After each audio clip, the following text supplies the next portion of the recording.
Good morning.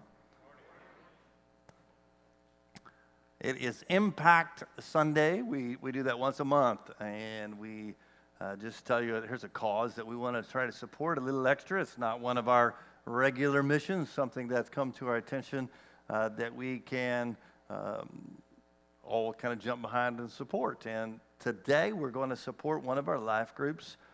They have felt led to use an abandoned building in their neighborhood. Happens to be an old Baptist church in Stewartson, and they're going to use that. They are using that church as a way to do some ministry things in their neighborhood, and so they pay the rent themselves and all that. But we're just going to try to impact their efforts and support them in that. So our impact offering goes to help support the ministry that's taking place in the old Baptist church in Stewartson. All right.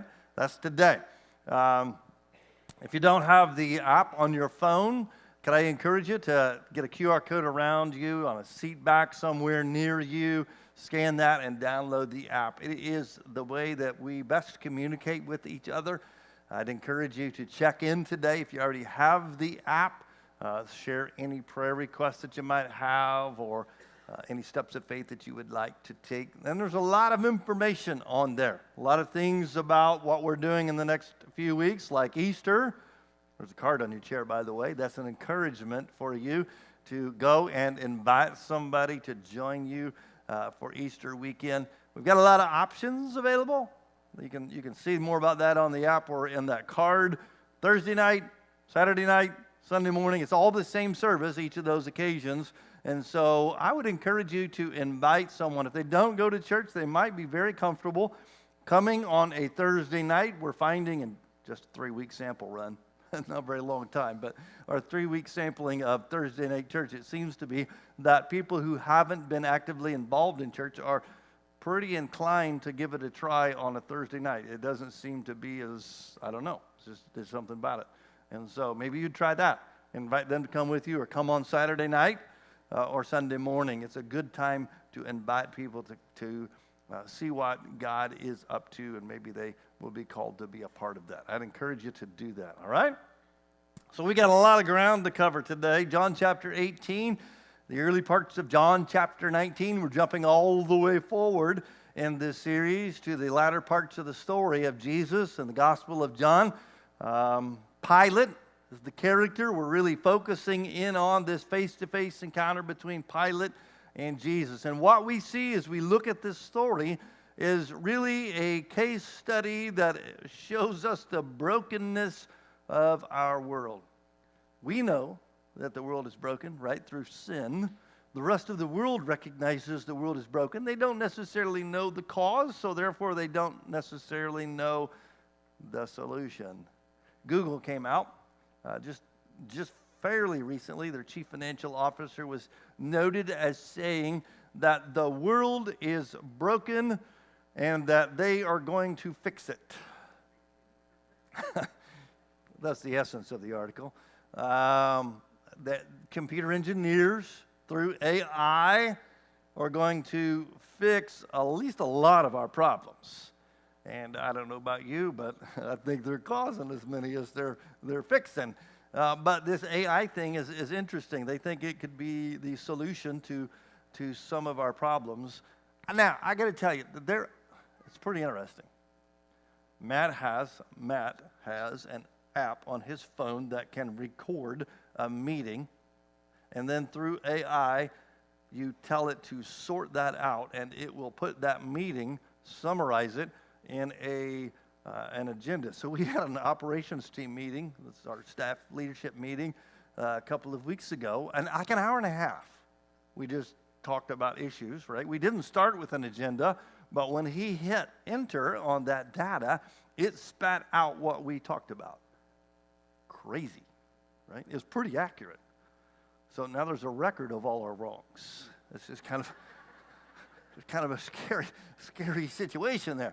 But the Google guy says they've got this AI it's going to make you a better citizen of this world, which will help fix some of the problems, I guess. And he gave some examples. For instance, your coffee pot. Be careful what the next coffee pot you buy is like, because an AI coffee pot might do this to you You might go in the morning to get your coffee, only to have the coffee pot say to you, there's a power shortage on the eastern seaboard. We've delayed your brew time till 10. When the power grid is more stabilized. How about that? Is that going to work for you? That's going to cause problems, isn't it? That's going to cause problems. What about your toaster? Your AI toaster? It's going to read the web to see, current advice on things. It's probably going to say something to this effect on you. White bread? Are you kidding me? Why don't you go get you some sourdough? Make sure you don't put too much butter and jelly on it today, right? In fact, your toaster may just suggest to you, why don't you go instead and get some vegetables? That would be a better way to start your day. That's what's going to happen in our world. Your trash can will speak to you. It will scan what you're putting in. It'll see things like this. Haven't you learned yet to sort your garbage?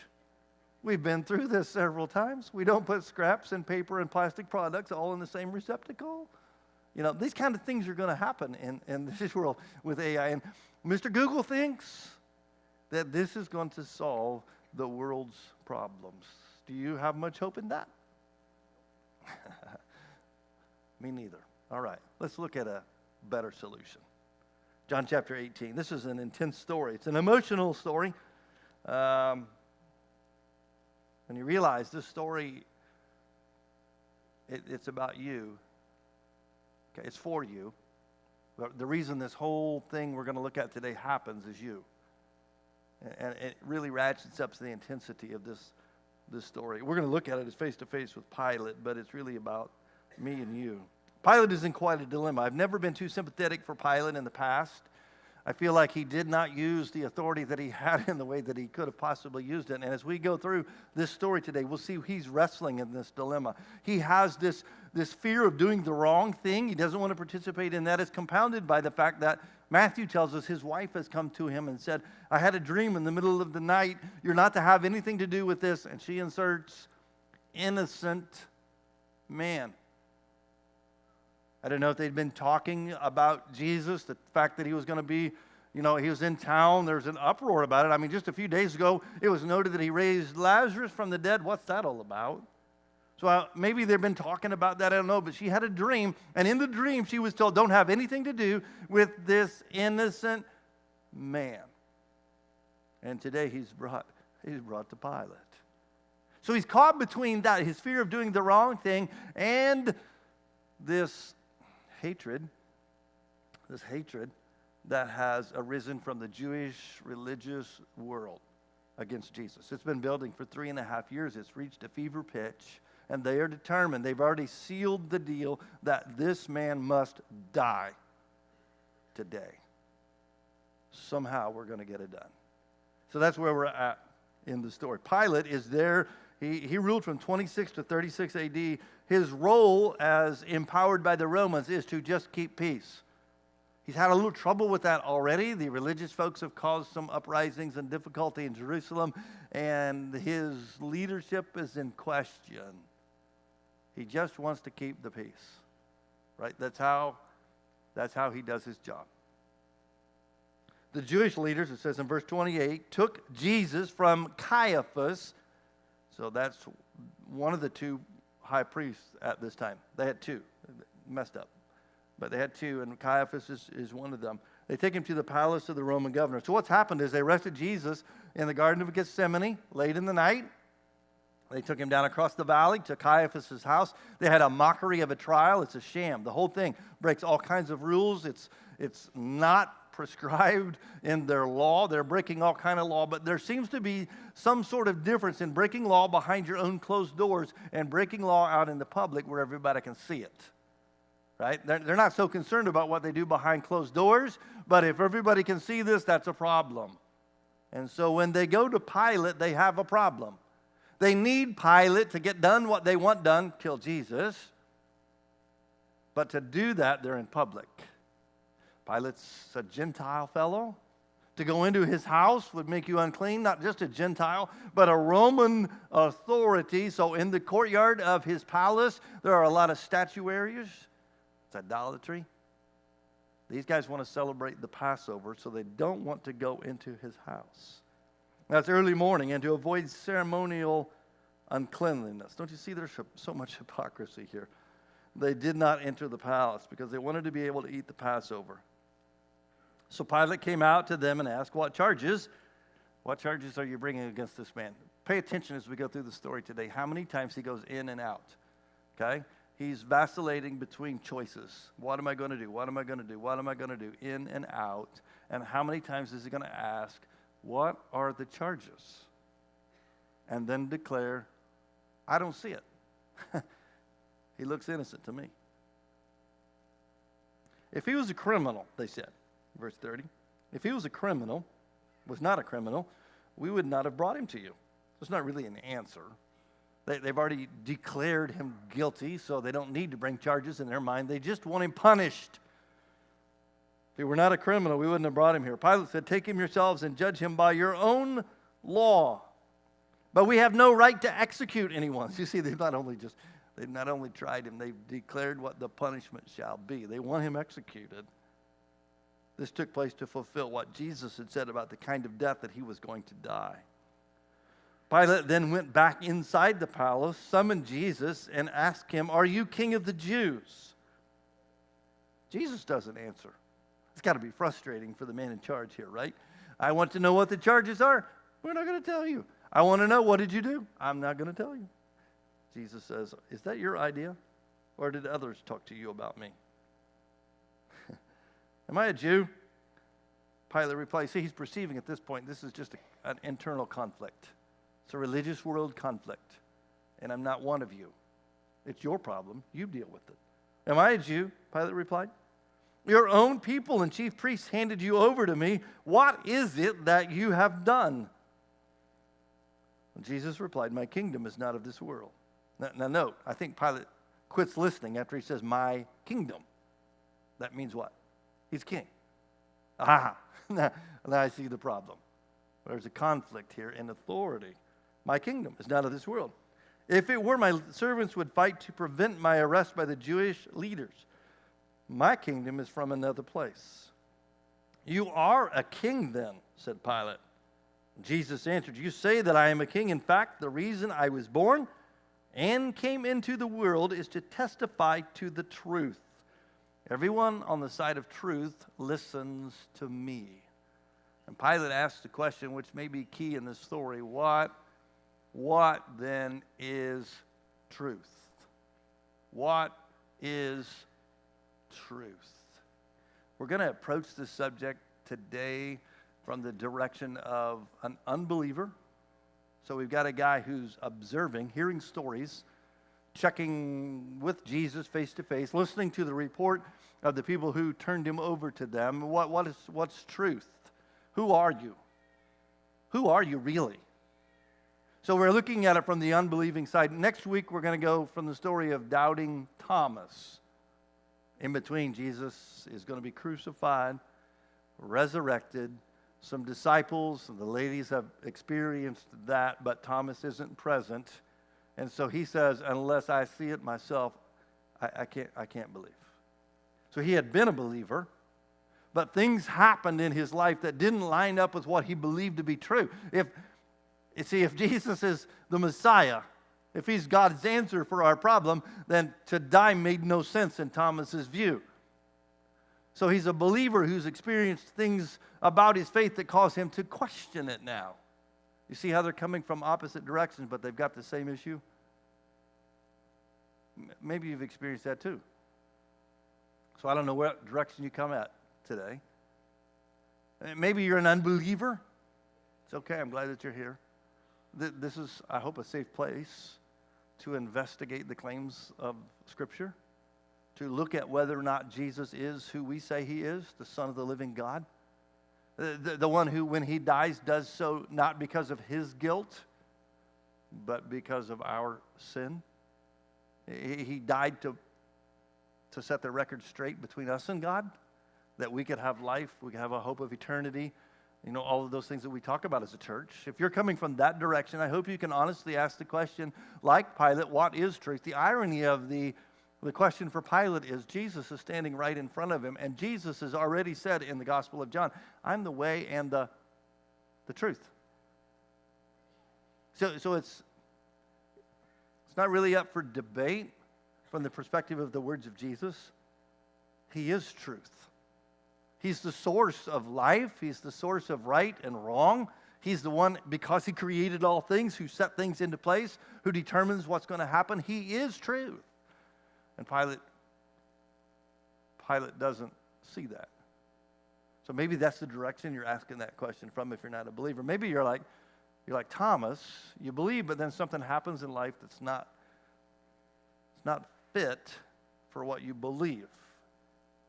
You know, maybe you see an injustice, a thing that doesn't make sense to you, that doesn't go according to the plan that you would line out for things to follow. And then, you know, you've heard it said, God's plans are different than yours sometimes, right? And He's always going to bring something good. But when it's your own suffering, it's hard to figure that out. Or if it's somebody that, you know, for me, it's like when it's something with a child or a kid. It just doesn't seem right. And I can't ever figure out why does it go this way? I mean, if God can create all things and He's in charge of all things, if He can call a dead man out of the tomb, why does this go this way? And I never get an answer for that. And sometimes that's frustrating. And that can cause doubt. Right? Or maybe it goes like this. You believe something about God and God's people, and then it's not that God really let you down, but God's people do. We will. And so that causes you to question the God that we follow. So if you've had doubts, I think it's a safe thing to say that's a part of what faith is. Because faith means you can't prove it. You can't conclusively determine it. I can't take you and show you God. I can show you evidence of God. I can tell you about the experience I've had with God. But at some point, I've got to take my doubts and say, I believe in spite of. That's tough. Right? For some people, some minds, that's tougher than others. If you're an engineering type of person, you want to figure things out. You want to prove it, right? And it's tough to do that. So that's the faith element of things. What is truth? It's a good question. I hope you're asking that. I hope you are able to find Jesus, who is the source of truth. With that said, in verse 38, it says, Pilate went on to say, I find no basis for a charge against him.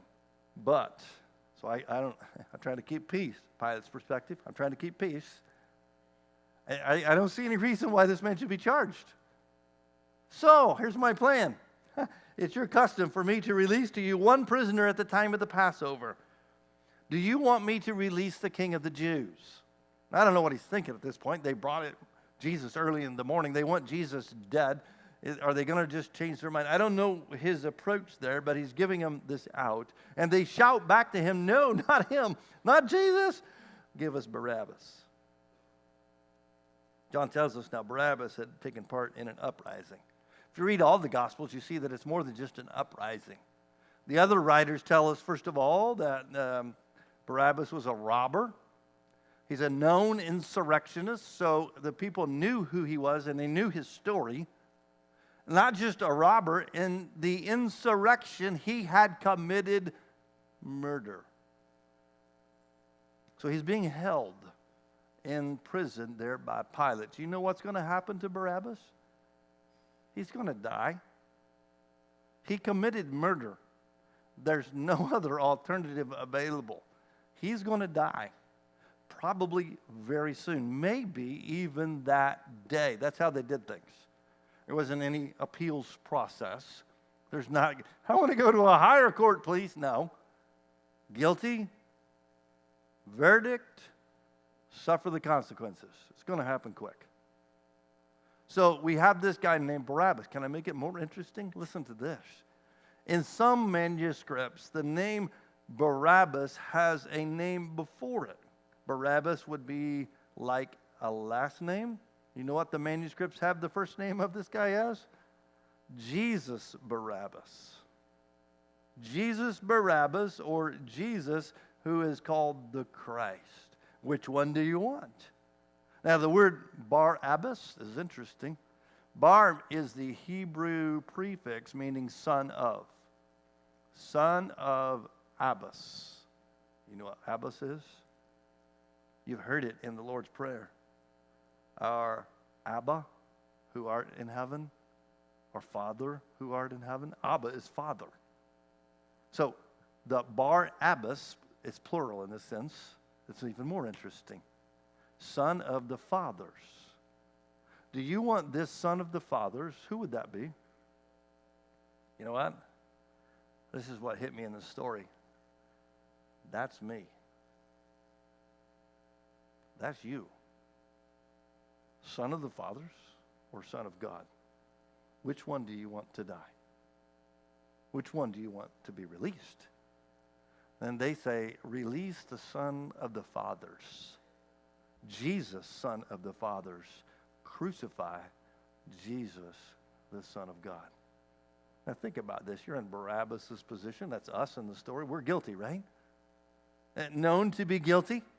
What did Genesis chapter 2 say is the result of our guilt, our sin? I know that's Adam and Eve in that story, but it's true and consistent all throughout Scripture that the consequences of sin is death. So for our guilty verdict, sons of man, is death. And we're just waiting till the time that that's carried out. In steps the Son of God. And he takes our place.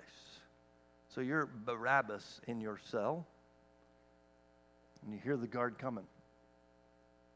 You know you're guilty. They found you to be guilty. And you know that the punishment coming is death. Probably today. And you hear the keys jingle as he begins to fiddle with the lock on your cell. This is it, right? It's going to be horrible. Crucifixion is created by the Romans to maximize the suffering. Maximizing it. And so when your cell comes open, this is your moment. And what does he say? You're free to go. You're what? I don't think he asked questions at this point. Do you? Like, what do you mean I'm free to go? I was charged yesterday with murder. I thought today I was going to die. Oops, somebody pay for the bill? What happened here? You know, why am I free to go? I don't think any of that happens. I think he just gets up and goes.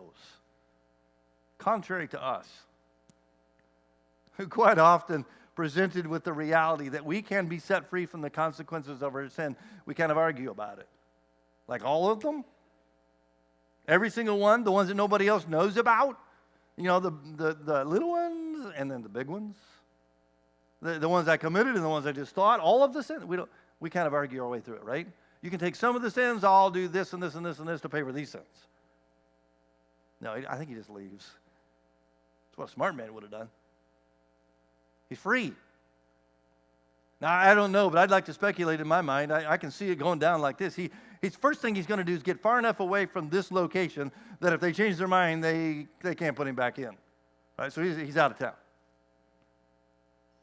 But I'd like to see him in my mind's eye coming back in the afternoon and glimpsing just at the hill on the outside of town.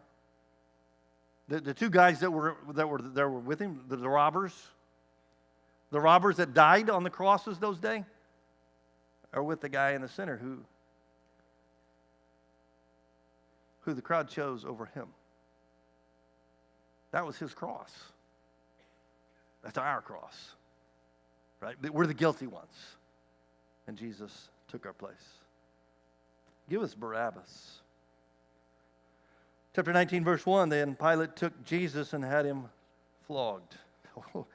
Wait, you just said you don't have any basis for charges against him, and now you're going to have him flogged. Flogging is called the first death by some scholars. It's a lot of people did die from flogging. They would tie them, stretching their back around a stake or post, and then they would take a stick, maybe 18 inches long or so, with some leather straps tied to it, embedded in that with rock and bone and glass and things to wreak destruction upon the back of the one that they repeatedly struck. And The bleeding would be profuse. Historians describe exposed bone, broken bone, exposed organs. It's horrible. So he's not guilty. Have him flogged. Man, that's broken. The soldiers twisted together a crown of thorns. Well, he was king, right? Put it on his head. They clothed him in a purple robe and went up to him again and again, saying, "Hail, King of the Jews." And they slapped him in the face.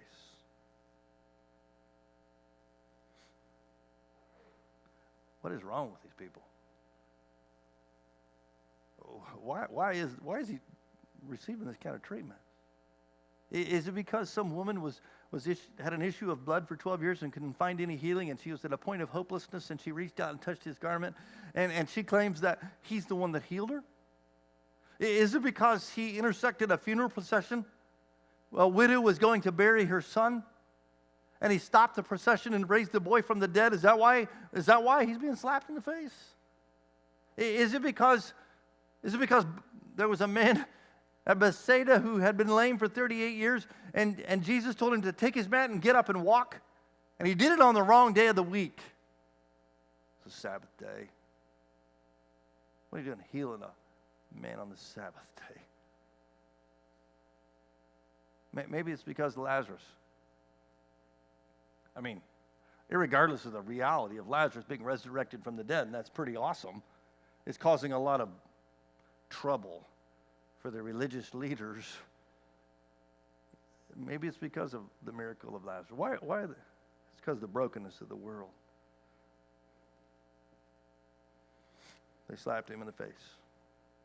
Once more, Pilate came out and said to the Jews gathered there, "Look, I'm bringing him out to you to let you know that I find no basis for a charge against him."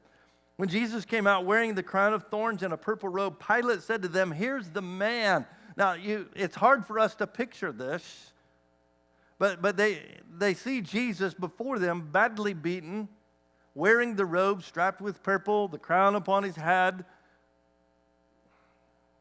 I think Pilate's intent at this point is to look, this man's not going to cause us any problems. What kind of king would this be? What kind of insurrectionist would this be? Look at him. Look at the man. He's not going to do anybody any harm. Look at him. As soon as the chief priests and their officials saw him, they shouted, "Crucify. Crucify him." Why? I think the hymn writer said it pretty well. Oh, the love that drew salvation's plan. Oh, the grace that brought it down to man. Oh, the mighty gulf that God did span at Calvary. Crucify. Crucify. I had a group in Jerusalem one time, and we went to the location where this takes place. It's pretty clearly historically accurate. It's on the western side of the city, just outside the walls. It, until the 1970s, was covered up by about 30 or 40 feet of dirt.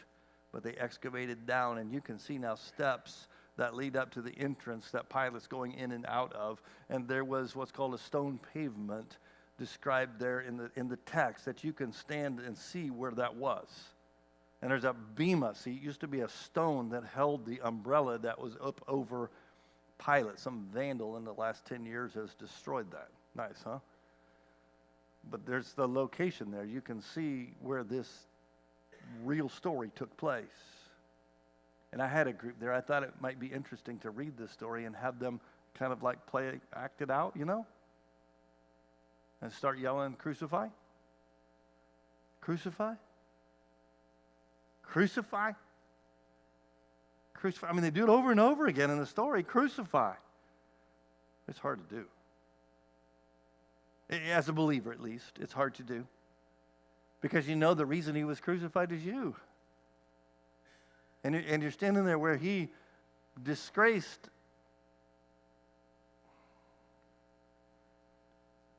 was denied.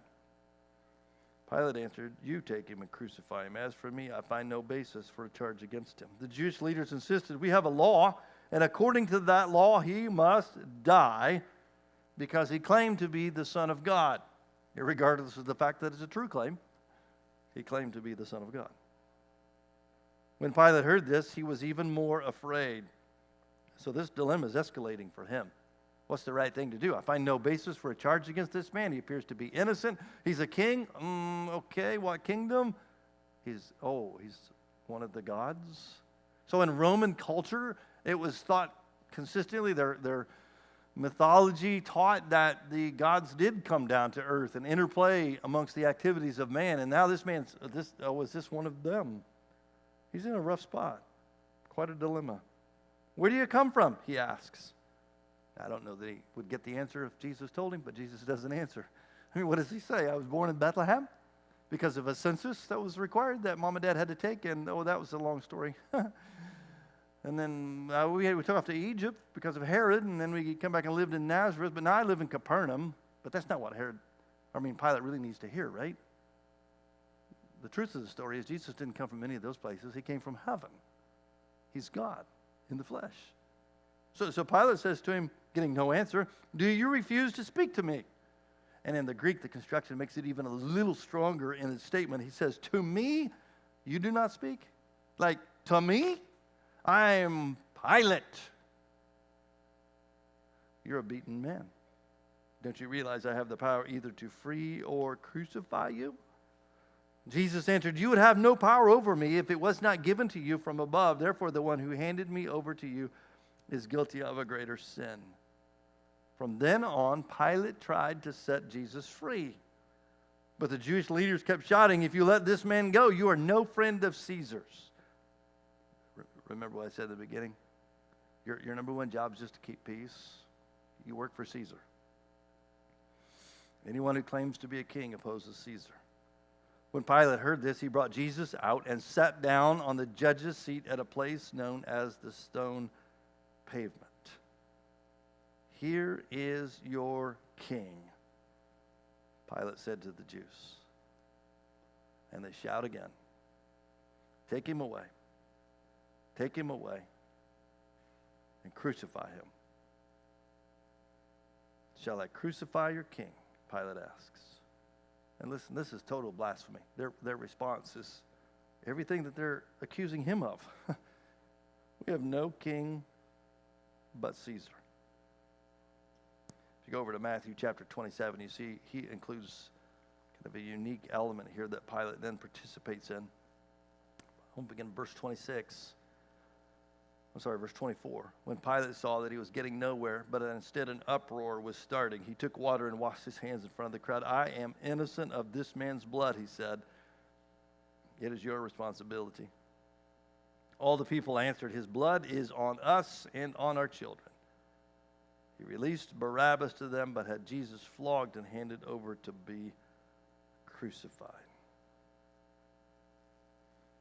So the whole washing your hands thing that Pilate does, consistent with what a lot of us do, really. Thinking that some sort of external action will cleanse us of our guilt, our responsibility. So he washes his hands, but doesn't do anything. Okay? He hasn't accepted who Jesus is, so he's still guilty. They're guilty, he's guilty. But we do that. We do it by blaming others. Like we're passing the buck of responsibility for our sin. We wash our hands and we say, but my parents, I got this behavioral patterns from them. And I'm just kind of like my dad, Blame. It's not my fault. I do what I do. It's their fault. Or maybe it's, I was drinking. Or I was whatever, right? And we pass the buck, the responsibility to something else, and we're washing our hands. And sometimes we try to cover it up.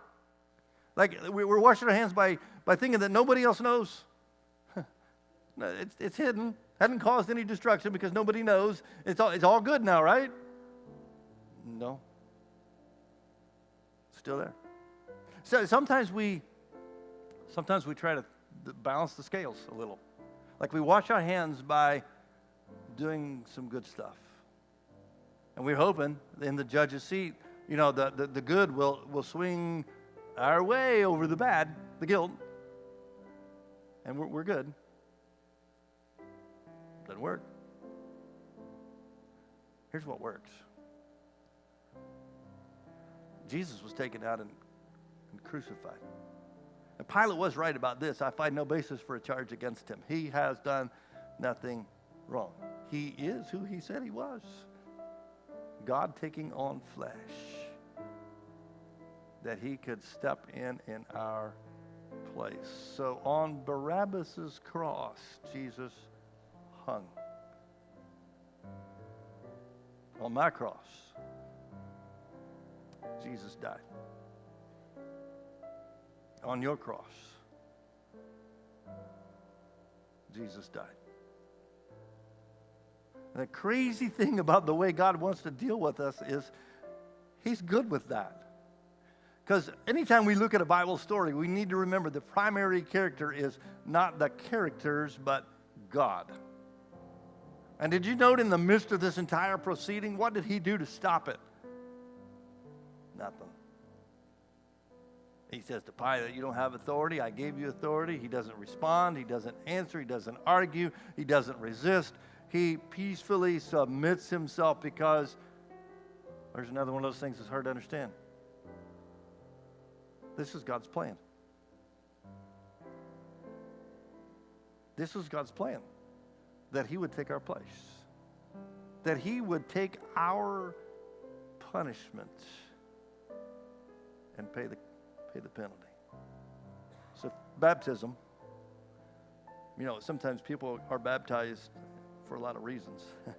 But if they're not baptized in faith, if they're not making that choice as a result of a recognition that Jesus is the Christ, that God sent him, that he died in their place, and by faith accepting that gift, it's really kind of like washing our hands. It's a whole body experience, but it's an external cleansing. But with faith,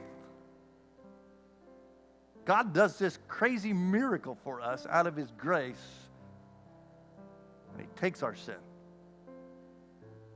and declares us righteous. Wow. Got your communion this morning?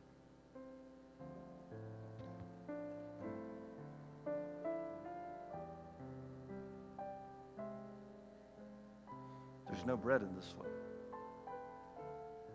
I just realized that. There's no bread here.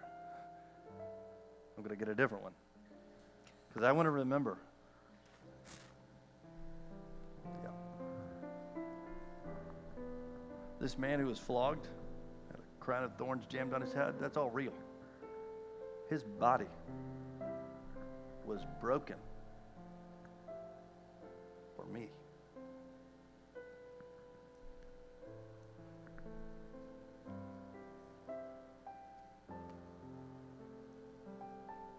His blood and his life was offered for me.